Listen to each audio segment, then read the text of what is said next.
Martial World Teyvat Chapter 59, Fantasy Fiction by Azazyel.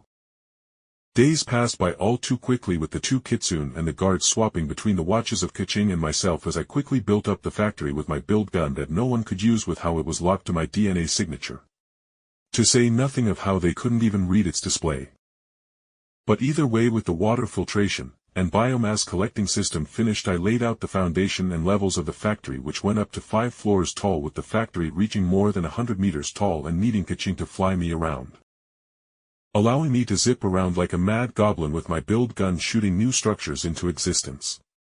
The first 3 levels of the factory were used to grow the actual treasure rice in hundreds of individual acre-wide platform pools that were hooked up to the water filtration systems and the feed pumps. Along with the feed pumps to augment them, I got the menial men to go toward some swampy areas to grab large clumps of frogs so they could be held in a captive ecosystem and fed with them chemicals that would induce and force them to reproduce more, as frogs could give birth to loads of offspring that could very easily be fed and used to feed the treasure rice. Not to mention the frogs would also act as pest control for any insects that tried to get into the treasure rice as it was being dried out. But there was just one issue. I slightly miscalculated the fact that with how I was just building the same thing on several levels, I could just copy the previous floor basically to the floor above. And I could feel the reaction of the mystery divine when their spiritual energy leaked out when several miles of machines weighing millions of tons along with countless planters formed out over the course of 15 minutes as my build gun removed a large amount of materials from my spatial rings. So with the 4th and 5th floors of the mega factory simply being the drying section, the 1st through 3rd would be sealed so the pressurized spiritual energy wouldn't be leaking out. The factory itself was literally done within 5 days exactly. Alright, they will be busy watching the factory to make sure that it is growing the treasure rice for the next week. And in the meantime, we will just be continuing our vacation. I spoke smugly, making Keqing look at me flatly, but I just winked at her. And to that effect, with the factory done, while under the heavy guard that was Miko herself, I was allowed access to Inazuma City to eat some fresh food and restock on some materials, all on Miko's bank account.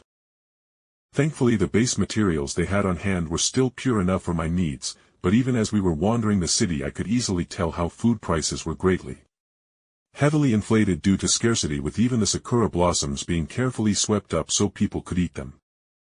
So yay, I get that Inazuma soil isn't that great for large-scale farming operations.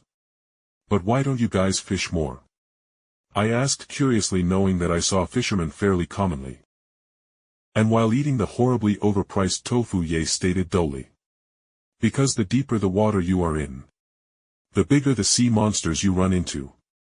So we can't do large-scale fishing operations due to mountain-sized monsters only the divine and demigod-level cultivators and martial artists can deal with. My lips twitched at the flat way she spoke, and already I could imagine solutions to that.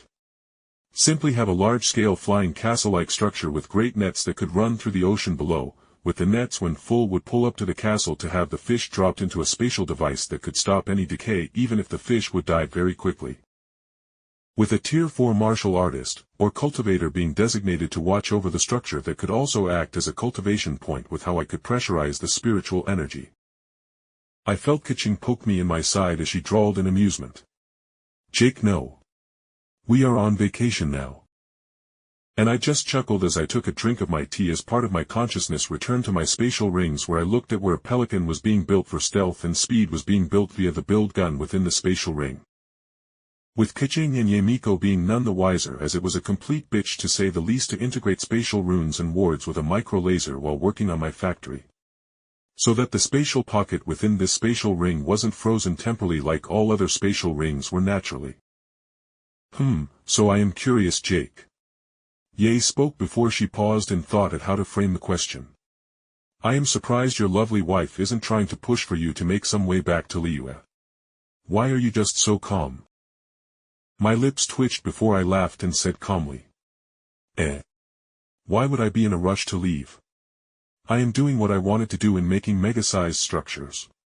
Granted, I wish you didn't kidnap me, as I am behind schedule with my Liyue builds now, to say nothing of lacking my more specific materials I can only get from my factories in Liyue.